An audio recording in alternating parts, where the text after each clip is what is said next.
Guys, we have to stop using statistical significance because people are using it to make the wrong conclusions about effects.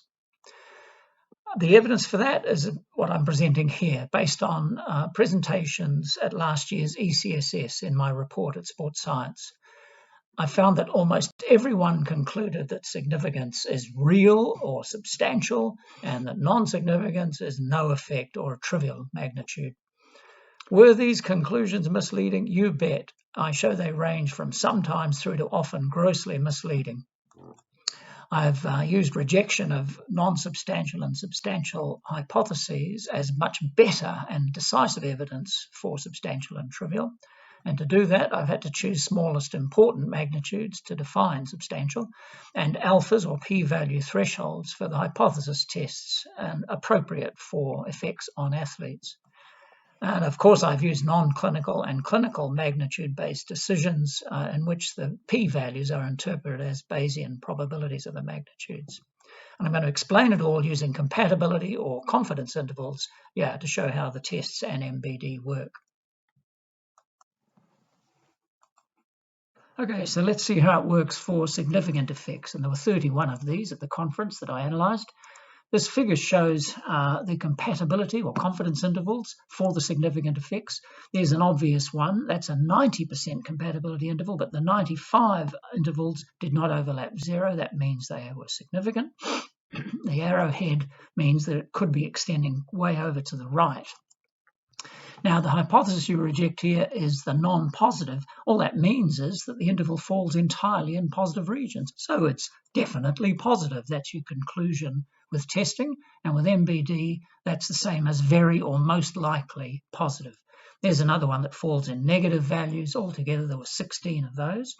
Right, here's another one that falls in trivial and positive values. So the only hypothesis you're rejecting is the negative hypothesis.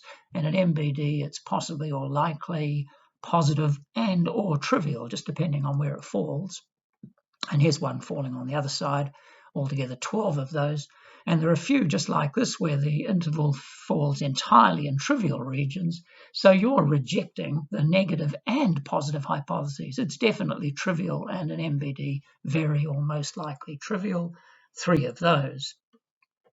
Well, authors concluded that all but one of these were substantial, and I'm afraid that's not always justified. It is here for these ones because you're saying it's definitely positive, and so it's justified there. But here, the effect could be trivial, and so it's misleading. And of course, in this case, it could only be trivial, and that's grossly misleading. So the conclusion is that significance was unacceptably misleading for non-clinical assessment of effects. Now, 23 of these significant effects were effects on injury or performance, and that's where clinical MBD is cool because it deals with the fact that the outcomes could be beneficial or harmful.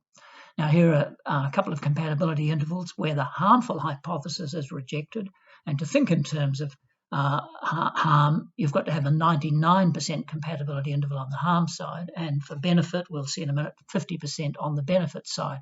Once again, the 95% compatibility intervals did not overlap 0. The effects were statistically significant. So the conclusion via clinical MBD is that they're very or most likely beneficial, or possibly or likely beneficial, and there were quite a few of those. Here are a couple where the beneficial hypothesis is rejected because the intervals do not contain beneficial values at all. And now it's either at least likely trivial or at least likely harmful, a few of those. And I know this one looks strange. This was statistically significant. It extends so far out to the right that when you look at the 95% compatibility interval, it doesn't overlap 0. And with MBD, well, you can't say anything about it. It could be beneficial, it could be harmful. So you say, actually, it's unclear, and 5 of those. Now, once again, authors concluded that these effects were substantial and, given their clinical relevance, presumably either beneficial or harmful in a clinical or practical setting. Well, in terms of what clinical MBD tells us, that conclusion was often justified, those ones there and there. But it's sometimes misleading, okay, because these could be trivial, these effects. And there sometimes was potentially unethical, because here you thought that something was happening was significant, but actually it could be harmful, could be beneficial or harmful. However, there is a version of MBD called odds ratio, clinical MBD, where you consider that the benefit outweighs the harm, and actually all of these then became justified. They were potentially implementable. Anything that's at least possibly beneficial, provided the risk of harm is low enough, is potentially implementable. So in this case, it's somewhat misleading significance when you're talking about clinically relevant effects. Now let's see how the tests and MBD work for the 20 non-significant effects that I analysed. Well, here's one way you can get a non-significant effect. Again, 90% compatibility intervals, and they all overlap 0, so they're not significant. In this case, it falls only in trivial values. You're rejecting negative and positive hypotheses. Conclusion, it's trivial, and an MBD, very or most likely trivial. Right, none of those. Okay, here's where you're rejecting the negative hypothesis, so you conclude that it's not negative, but it's possibly or likely positive and or trivial if you're using MBD. And here's one where it falls on the other side. Yeah, there were quite a few of those. And finally, where the compatibility interval overlaps everything, well, you can't reject any hypothesis, no conclusion, except in MBD, you say it's unclear. Right, well, they've concluded that most of these 17 were trivial, but with non-clinical MBD or hypothesis testing, it was justified none of the time there. And it was often misleading here because the effect could be substantial, and grossly misleading here because it could be substantial positive and or substantial negative. So it's very obvious here that non-significance was unacceptably misleading for the non-clinical assessment. Finally, clinical MBD was relevant for 16 of these non-significant effects. Well, once again, if our special compatibility interval falls entirely in trivial values, we can reject positive, beneficial and harmful hypotheses, but we express the conclusion as at least likely trivial. No effects like that. And here we're rejecting the harmful hypothesis. It's at least possibly beneficial. Here we're rejecting the beneficial hypothesis, and it's at least possibly trivial and or harmful, but there were none like that. And of course we have some unclear effects and quite a few of those. So authors concluded that most of these effects were trivial.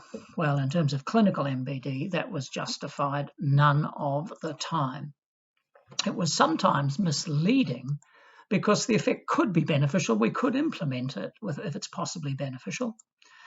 And it's often misleading because the effect could be anything. However, 3 of these effects became potentially beneficial, implementable with odds ratio MBD. So MBD did provide reasonable evidence for 19 to 38% of the non-significant effects. A conclusion, non-significance was unacceptably misleading for the clinically relevant non-significant effects. So in summary, I've used hypothesis tests to show that significance and non-significance lead to too many misleading conclusions, at this conference anyway, and the same thing's happening in the journals, of course. If you use MBD, the conclusions are consistent with the hypothesis tests, and the probabilistic magnitudes are easier to understand and realistic. MBD is also more useful for the clinically or practically relevant effects, especially when you've rejected harm, but you can't reject benefit, so it could be beneficial. So researchers should account for sampling variation by replacing the nil-hypothesis tests with tests of substantial and non-substantial magnitudes, or equivalently and preferably MBD. This slideshow is based on a full article in the 2021 issue of Sports Science, and in the 2020 issue you can read more evidence that MBD really is equivalent to hypothesis tests. Thanks for your attention.